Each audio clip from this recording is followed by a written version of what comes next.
आज 29 मार्च 2025 के बाबा के साकार महावाक्य।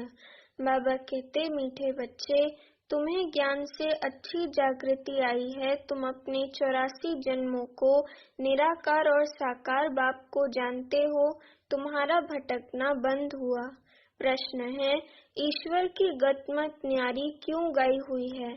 उत्तर है, क्योंकि वह ऐसी मत देते हैं जिससे तुम ब्राह्मण सबसे न्यारे बन जाते हो। तुम सबकी एक मत हो जाती है। दूसरा, ईश्वर ही है जो सबकी सद्गति करते हैं। पुजारी से पूज्य बनाते हैं, इसलिए उनकी गतमत न्यारी है, जिसे तुम बच्चों के सिवाय कोई समझ नहीं सकता। बाबा कहते, ओम शांति। तुम बच्चे जानते हो, बच्चों की अगर तबीयत ठीक नहीं होगी तो बाप कहेंगे भल यहाँ सो जाओ। इसमें कोई हर्जा नहीं, क्योंकि सीखी लदे बच्चे हैं, अर्थात 5000 वर्ष बाद फिर से आकर मिले हैं। किसको मिले हैं? बेहद के बाप को। ये भी तुम बच्चे जानते हो, जिनको निश्चय है बरोबर हम बेहद के बाप से मिले हैं, क्योंकि बाप होता ही एक हद का और दूसरा बेहद का। दुख में सब बेहद के बाप को याद करते हैं, अर्थात भगवान को याद करते हैं। सतयुग में एक ही लौकिक बाप को याद करते हैं, क्योंकि वहाँ है ही सुखधाम। लौकिक बाप उसको कहा जाता है जो इस लोक में जन्म देता है। पारलौकिक बाप तो एक ही बार आकर तुमको अपना बनाते हैं। तुम रहने वाले भी बाप के साथ अमर लोक में हो, जिसको परलोक परमधाम कहा जाता है। आज बाबा ने अमर लोक परमधाम को कहा है। वह है परे ते परे धाम। स्वर्ग को परे ते परे नहीं कहेंगे। स्वर्ग नर्क यहाँ ही होता है। नई दुनिया को स्वर्ग, पुरानी दुनिया को नर्क कहा जाता है। अभी है पतित दुनिया, पुकारते भी हैं, हे पतित पावन आओ। सतयुग में ऐसे नहीं कहेंगे। जब से रावण राज्य होता है तब पतित बनते हैं, उनको कहेंगे 5 विकारों का राज्य। सतयुग में है ही निर्विकारी राज्य। भारत की कितनी जबरदस्त महिमा है, परंतु विकारी होने के कारण भारत की महिमा को जानते नहीं। भारत संपूर्ण निर्विकारी था जब ये लक्ष्मी नारायण राज्य करते थे। अभी वह राज्य नहीं है। वह राज्य कहाँ गया ये पत्थर बुद्धियों को मालूम नहीं, और सभी अपने अपने धर्म स्थापक को जानते हैं। एक ही भारतवासी हैं जो ना एक भी भारतवासी हैं जो ना अपने धर्म को जानते न धर्म स्थापक को जानते हैं। और धर्म वाले अपने धर्म को ही जानते हैं। अपने धर्म को तो जानते हैं, परंतु वह फिर कब स्थापन करने आएंगे ये नहीं जानते। सिख लोगों को भी ये पता नहीं है कि हमारा सिख धर्म पहले था नहीं। गुरु नानक ने आकर स्थापन किया तो जरूर फिर सुखधाम में नहीं रहेगा। तभी गुरु नानक आकर फिर स्थापन करेंगे, क्योंकि वर्ल्ड की हिस्ट्री ज्योग्राफी होती है ना। क्रिश्चियन धर्म भी नहीं था, फिर स्थापना हुई। पहले नई दुनिया थी, एक धर्म था, सिर्फ तुम भारतवासी ही थे, एक धर्म था। फिर तुम 84 जन्म लेते लेते ये भी भूल गए कि हम ही देवता थे। फिर हम ही 84 जन्म लेते हैं। तब बाप कहते हैं, तुम अपने जन्मों को नहीं जानते हो। मैं बतलाता हूँ। आधा कल्प राम राज्य था, फिर रावण राज्य हुआ है। पहले है सूर्यवंशी घराना, फिर चंद्रवंशी घराना राम राज्य। सूर्यवंशी लक्ष्मी नारायण के घराने का राज्य था। जो सूर्यवंशी लक्ष्मी नारायण के घराने के थे, 184 जन्म ले अभी रावण के घराने के बने हैं। आगे पुण्य आत्माओं के घराने के थे, अभी पाप आत्माओं के घराने के बने हैं। 84 जन्म लिए हैं, वे तो 84 लाख कह देते।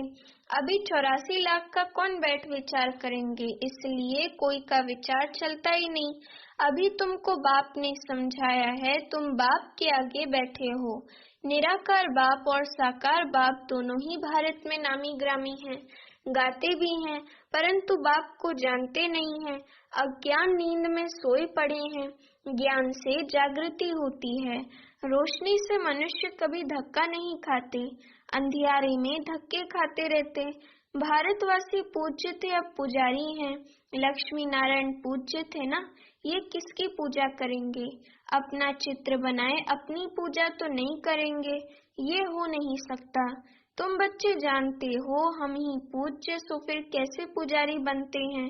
ये बातें और कोई समझ नहीं सकते, बाप ही समझाते हैं, इसलिए कहते भी हैं ईश्वर की गतमत न्यारी है।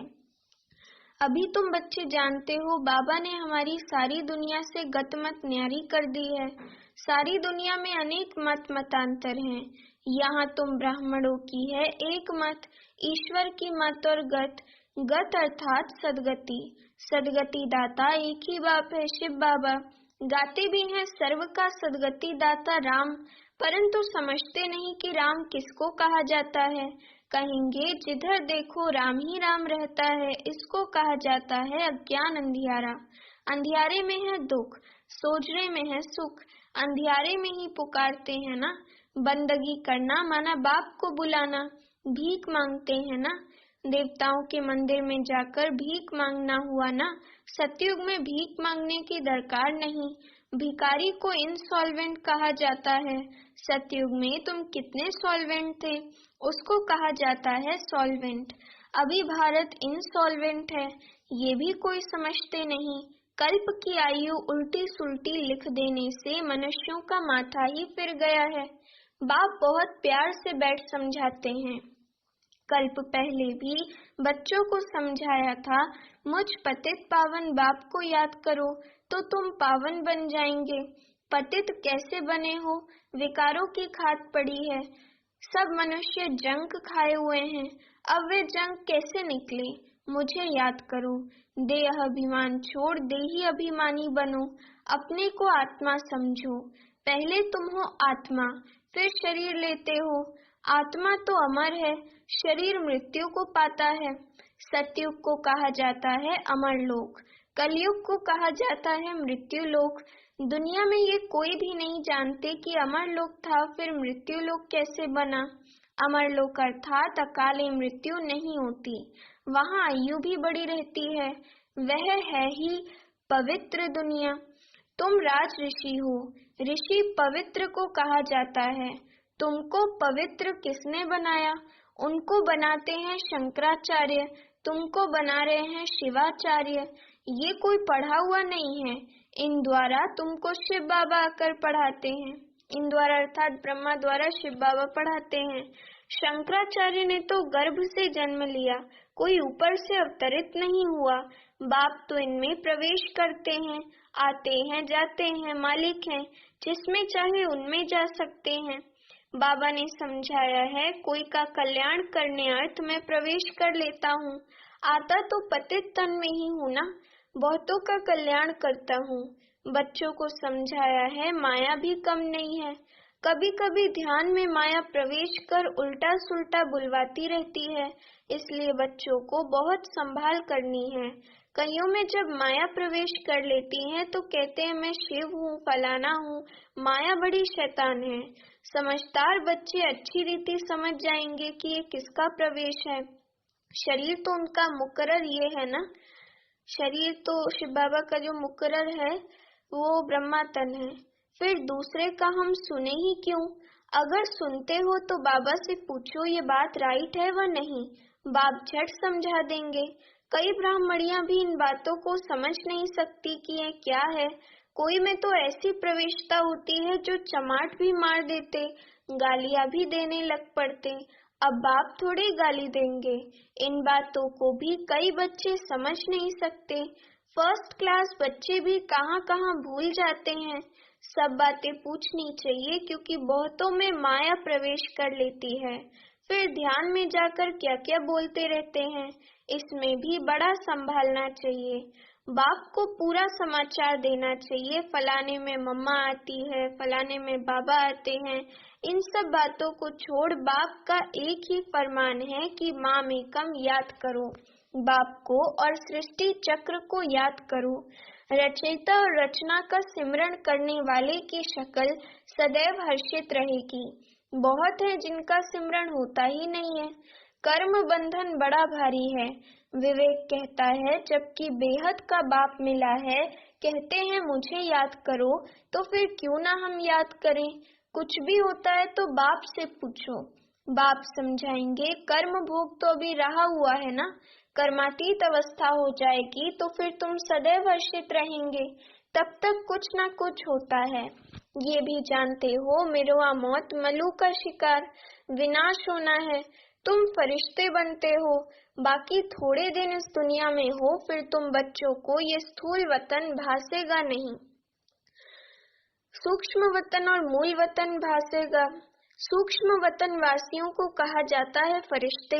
वह बहुत थोड़ा समय बनते हो, जबकि तुम कर्मातीत अवस्था को पाते हो। सूक्ष्म वतन में हड्डी मांस होता नहीं। हड्डी मांस नहीं तो बाकी क्या रहा, सिर्फ सूक्ष्म शरीर होता है। ऐसे नहीं कि निराकार बन जाते हैं, नहीं, सूक्ष्म आकार रहता है। वहाँ की भाषा मूवी चलती है। आत्मा आवाज से परे है, उसको कहा जाता है सटल वर्ल्ड। सूक्ष्म आवाज होता है। यहाँ है टॉकी, फिर मूवी, फिर है साइलेंस। यहाँ टॉक चलती है, ये ड्रामा का बना बनाया पार्ट है। वहाँ है साइलेंस, वह मूवी और ये है टॉकी। इन तीन लोगों को भी याद करने वाले कोई विरले होंगे। बाप समझाते हैं, बच्चे, सजाओं से छूटने के लिए कम से कम 8 घंटा कर्म योगी बन कर्म करो, 8 घंटा आराम करो और 8 घंटा बाप को याद करो। इसी प्रैक्टिस से तुम पावन बन जाएंगे। नींद करते हो वे कोई बाप की याद नहीं है। ऐसे भी कोई ना समझे कि बाबा के तो हम बच्चे हैं ना, फिर याद क्या करें। नहीं, बाप तो कहते हैं मुझे वहाँ याद करो, अपने को आत्मा समझ मुझे याद करो। जब तक योग बल से तुम पवित्र ना बनो, तब तक घर में भी तुम जा नहीं सकते, नहीं तो फिर सजाएं खाकर जाना होगा। सूक्ष्म वतन मूल वतन में भी जाना है, फिर आना है स्वर्ग में। बाबा ने समझाया है, आगे चल अखबारों में भी पड़ेगा, अभी तो बहुत टाइम है। इतनी सारी राजधानी स्थापन होती है, south, north, east, west, Bharat का कितना है। अब अखबारों द्वारा ही आवाज निकलेगा। बाप कहते हैं मुझे याद करो तो तुम्हारे पाप कट जाएंगे। बुलाते भी हैं, हे पतित पावन लिबरेटर, हमको दुख से छुड़ाओ। बच्चे जानते हैं ड्रामा प्लान अनुसार विनाश भी होना है। इस लड़ाई के बाद फिर शांति ही शांति होगी, सुख धाम हो जाएगा, सारी उथल पुथल हो जाएगी। सतयुग में होता ही है एक धर्म, कलयुग में है अनेक धर्म, ये तो कोई भी समझ सकते हैं। सबसे पहले आदि सनातन देवी देवता धर्म था। जब सूर्यवंशी थे तो चंद्रवंशी नहीं थे, फिर चंद्रवंशी होते हैं। पीछे ये देवी देवता धर्म प्राय लोप हो जाता है, पीछे फिर और धर्म वाले आते हैं। वह भी जब तक उन्होंने संस्था वृद्धि को पाए तब तक मालूम थोड़े ही पड़ता है। अभी तुम बच्चे सृष्टि के आदि मध्य अंत को जानते हो। तुमसे पूछेंगे सीडी में सिर्फ भारतवासियों को क्यों दिखाया है, बोलो ये खेल है भारत पर। आधा कल्प है उन्हों का पाठ, बाकी द्वापर कलयुग में अन्य सब धर्म आते हैं। गोले में ये सारी नॉलेज है, गोला तो बड़ा फर्स्ट क्लास है। सतयुग त्रेता में है श्रेष्ठाचारी दुनिया, द्वापर कलयुग है भ्रष्टाचारी दुनिया। अभी तुम संगम पर हो, ये ज्ञान की बातें हैं। ये 4 युगों का चक्र कैसे फिरता है ये किसको पता नहीं है। सतयुग में लक्ष्मी नारायण का राज्य होता है, इन्हों को भी ये थोड़ी पता रहता कि सतयुग के बाद फिर त्रेता होना है, त्रेता के बाद फिर द्वापर कलयुग आना है। यहाँ भी मनुष्यों को बिल्कुल पता नहीं। भल कहते हैं, परंतु कैसे चक्र फिरता है ये कोई नहीं जानते। इसलिए बाबा ने समझाया है, सारा गीता पर जोर रखो। सच्ची गीता सुनने से स्वर्गवासी बनते हैं। यहाँ शिव बाबा खुद सुनाते हैं, वहाँ मनुष्य पढ़ते हैं। गीता भी सबसे पहले तुम पढ़ते हो, भक्ति में भी पहले पहले तो तुम जाते हो ना। शिव के पुजारी पहले तुम बनते हो। तुमको पहले पहले पूजा करनी होती है अव्यभिचारी एक शिव बाबा की। सोमनाथ मंदिर और किसकी ताकत थोड़ी है बनाने की। बोर्ड पर कितने प्रकार की बातें लिख सकते हैं, ये भी लिख सकते हैं, भारतवासी सच्ची गीता सुनने से सचखंड के मालिक बनते हैं। अभी तुम बच्चे जानते हो, हम सच्ची गीता सुनकर स्वर्गवासी बन रहे हैं। जिस समय तुम समझाते हो तो कहते हैं हाँ बरोबर ठीक है, बाहर गए खलास, वहाँ की वहाँ रही। अच्छा, मीठे मीठे सीखी लदे बच्चों प्रति माता पिता बाप दादा का याद प्यार और गुड मॉर्निंग। रूहानी बाप की रूहानी बच्चों को नमस्ते। अभी हम रूहानी बच्चों की रूहानी माता पिता बाप दादा को याद प्यार गुड मॉर्निंग और नमस्ते। धारणा के लिए मुख्य सार। पहली पॉइंट, रचयिता और रचना का ज्ञान सिमरन कर सदा हर्षित रहना है। याद की यात्रा से अपने पुराने सब कर्म बंधन काट कर्मातीत अवस्था बनानी है। दूसरी पॉइंट, ध्यान दीदार में माया की बहुत प्रविष्टता होती है, इसलिए संभाल करनी है। बाप को समाचार दे राय लेनी है, कोई भी भूल नहीं करनी है। वरदान, अपनी शुभ भावना द्वारा निर्बल आत्माओं में बल भरने वाले सदा शक्ति स्वरूप भव। वरदान का स्पष्टीकरण, सेवाधारी बच्चों की विशेष सेवा है स्वयं शक्ति रूप रहना और सर्व को शक्ति स्वरूप बनाना, अर्थात निर्बल आत्माओं में बल भरना। इसके लिए सदा शुभ भावना और श्रेष्ठ कामना स्वरूप बनो। शुभ भावना का अर्थ ये नहीं कि किसी में भावना रखते रखते उसके भाववान हो जाओ, ये गलती नहीं करना। शुभ भावना भी बेहद की हो, एक के प्रति विशेष भावना भी नुकसान कारक है, इसलिए बेहद में स्थित हो निर्बल आत्माओं को अपनी प्राप्त हुई शक्तियों के आधार से शक्ति स्वरूप बनाओ। स्लोगन, अलंकार ब्राह्मण जीवन का श्रृंगार है, इसलिए अलंकारी बनो, देह अहंकारी नहीं। अव्यक्त इशारे, सत्यता और सभ्यता रूपी कल्चर को अपनाओ। कई बच्चे कहते हैं वैसे क्रोध नहीं आता, लेकिन कोई झूठ बोलता है तो क्रोध आ जाता है। उसने झूठ बोला, आपने क्रोध से बोला, तो दोनों में राइट कौन? कई चतुराई से कहते हैं कि हम क्रोध नहीं करते हैं, हमारा आवाज ही बड़ा है, आवाज ही ऐसा तेज है। लेकिन जब साइंस के साधनों से आवाज को कम और ज्यादा कर सकते हैं, तो क्या साइलेंस की पावर से अपने आवाज की गति को धीमी या तेज नहीं कर सकते हो? अच्छा, ओम शांति।